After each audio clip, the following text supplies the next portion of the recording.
బోనాలు అయిపోయిన తర్వాత ఇంటికెళ్ళి డిన్నర్ చేసి మళ్ళీ గుడి దగ్గరకైతే వెళ్తున్నాం. మళ్ళీ ఎందుకు అని అంటారా, చెప్తాను గానీ అంతకంటే ముందు మీలో ఎవరైనా మన ఛానల్ని కనుక ఫస్ట్ టైం చూస్తున్నట్టయితే సబ్స్క్రైబ్ చేసుకోండి. అలాగే పక్కనే ఉన్న బెల్ ఐకాన్ని యాక్టివేట్ చేసుకోండి. నేను వీడియోస్ పెట్టిన వెంటనే మీకు నోటిఫికేషన్ వస్తుంది. మీరు నా వీడియోస్ ఏవి మిస్ అవ్వకుండా చూడొచ్చు. బోనాలు అయిపోయిన తర్వాత ఆ రోజు నైట్ అయితే గుడి దగ్గర ఒగ్గు కథ చెప్తారు. పెద్దమ్మ తల్లి చరిత్ర మొత్తం చెప్తారు అనమాట. ఆమె పడ్డ కష్టాలు అవన్నీ చెప్తారు. ఇంకా అందుకని ఒగ్గు కథ వినడానికి అయితే మేము అక్కడికి వెళ్తున్నాము. ఒగ్గు కథ చెప్పే వాళ్ళు అయితే చాలా బాగా చెప్పినారు. చాలా క్లియర్ గా అర్థమైంది. వాళ్ళు కరీంనగర్ నుంచి వచ్చినారు అనుకుంటా. డీటెయిల్స్ కూడా చెప్పినారు కానీ నాకంత గుర్తులేదు. ఒగ్గు కథ మీరు కూడా వినండి. వీడియో ఎండింగ్ లో మళ్ళీ మాట్లాడుకుందాం.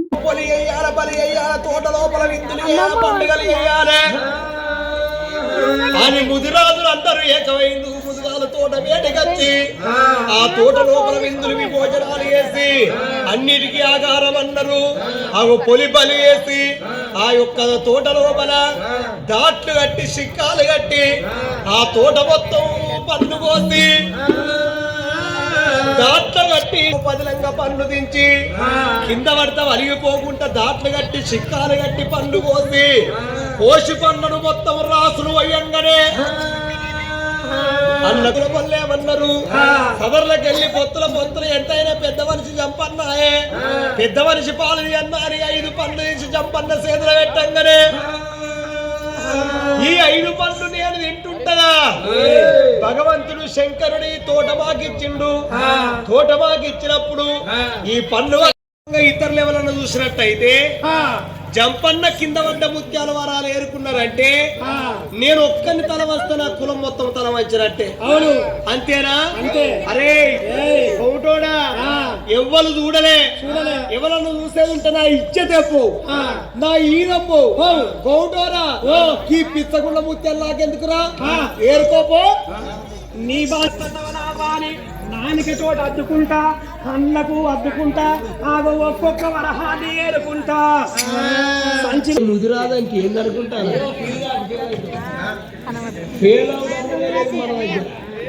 ముదిరాదు ఇక్కడ.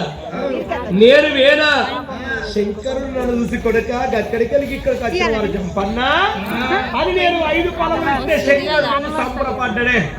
సంబరపడి కొడక అక్కడికి వెళ్ళి ఇక్కడికి వచ్చిన ఉత్తగెందుకు పోతామని వరాలు ముత్యాలు తీసి నాకు పెట్టిండే. వరాలు ముత్యాలు తీసి పెట్టిండు. ఎక్కడ తెచ్చినవా, ఎక్కడ దాచుకొని చూడాలి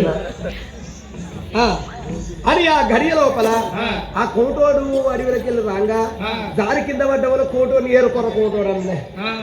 ఏంది కోటోని ఏరుకోమని ఎండి కొండ లోపల మీదికి వెళ్ళి రాంగ మంచిగానే వచ్చినాయి. ఇక భూలోక నవరములు అడుగు పెట్టంగానే ముత్యాల వారాలు జల వాలితే ఆ ఎర్ర కోటోడు ఆ ముసలి కోటోడు ఆ తోవంటి వస్త అంటే ఓ జంపన్న గవ్వేరుకుంటావా అన్నవోలే ఏరుకోర కోటోడు అని వచ్చినవా. కోటోనికి ఇచ్చిన ఏరుకో పిచ్చగుండ్ల ముత్యాలు ఏరుకోమన్నపో. ఎంత మోసం చేసినవు నాదో జంపన్న. ఆగో నువ్వెక్కడా, నీళ్ళెక్కడెక్కడా, అర్థగదం సాటి అజాను బాబునివి. చంపన్నాని కోటి ఎత్తులు ఎట్లుంటది, కోటోడు ఎక్కించినాక ఇంత కూర వంగినట్టు వంగినవా. ఏరుకోర కోటోడానికి ఉన్నవి కూడా తులిపచ్చినవా. నీ మూడల బతుల్లో వాడు నువ్వేంది నీ లెక్కని అన్నవాళ్ళ ఇంత వంగినవు కంటే ఏమున్నది. నేనే రాజును ముదిరాజు అన్న ఒక పేరు తప్ప ఇంకేం సంపాదించు.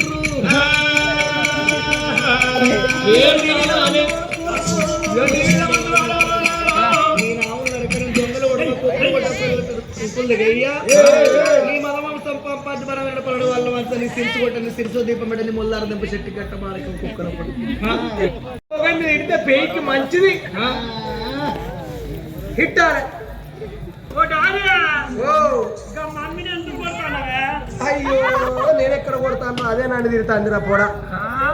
పాపమ్మ ఆ మొత్తం కోటోని పాలు చేసిందే. నేను మొత్తం దారి కింద పడ్డాయి. దారి కింద పడ్డవలే. ఇక ఎందుకని ఎంతైనా ముదిరాజులు అయితే కింద పడ్డ ముత్యాల వరాలు ఏరుకుంటే నా ఇలువ పోతుందని, నా ఇలువ పోతే నా కులం ఇలువ పోతుందని ఏరుకోర కోటోడికి అప్పచెప్పచ్చిందే. జంపన్న నీ తెలివి తెల్లారవోను, నీ మూర ముద్దుల్లో ఓను. అంటే ఇప్పుడు రేపు దావత్ అవుతుంది అవు. పక్కింటి మన ముద్రాదుల ఉంటే నేను రాబ్బరా అని చెప్పి తీసుకుపోయి గిరబెట్టుకోవాలి తాగబెట్టుకోవాలి. ఆడోళ్ళ కాడలు మొగోళ్ళు మొగోళ్ళు. సరే ఇక పోయిరాపో. పోయేస్తా కానీ ఇంత ప్రసాదం తిన్నాక నాకు కూడా పానం కొట్టుకుంటాను. ప్రసాదం మీద కొట్టుకుంటాను. అవ్వ మరి కళాకారులకు ఛాయ్ వచ్చింది. ఈ కథ లోపల మరి సత్యానుభవం ఉంటది, పళ్ళమ్మడం ఉంటది. బాగుంటుంది. Tea time small break.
ఇక ఈ నడువు చెప్పు నమ్మకరా పోరి.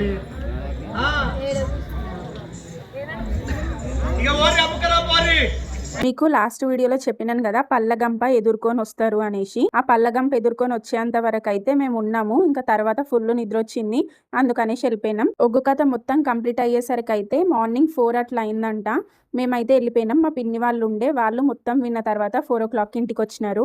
పల్లగంప ఎదుర్కొచ్చినారని చెప్పినా కదా, అదేంటి అంటే ఆ గంపలో అయితే పళ్ళు ఉంటాయి. అవి అమ్మవారి దగ్గర పెట్టి పూజ చేస్తారు. ఇలా సాయంత్రం ఒగ్గు కథ చెప్పేటప్పుడు అయితే ఆ పళ్ళ గంపని తీసుకొని వచ్చి అందరికి పంచుతారనమాట. పంచడం అంటే ఫ్రీగా అని కాదు, మన దగ్గర ఎంత ఉంటే అంత వాళ్ళ చేతిలో పెట్టేస్తే మనకి ఆ పండు అయితే ఇస్తారు. ఎవరికైతే కావాలి అని అనుకుంటారో వాళ్ళు తీసుకోవచ్చు. అది తీసుకున్న వాళ్ళ కోరిక ఖచ్చితంగా నెరవేరుతుంది అని అయితే ఇక్కడ నమ్ముతారు. 4-5 వరకు అయితే ఒగ్గు కథ జరుగుతుంది మార్నింగ్. ఇంకా 6 ఆ టైం నుంచి బోనాలు ఫ్రెష్ అప్ అయిపోయి బోనాలు ఎవరింటికి వాళ్ళు తీసుకొని వెళ్ళిపోతారు.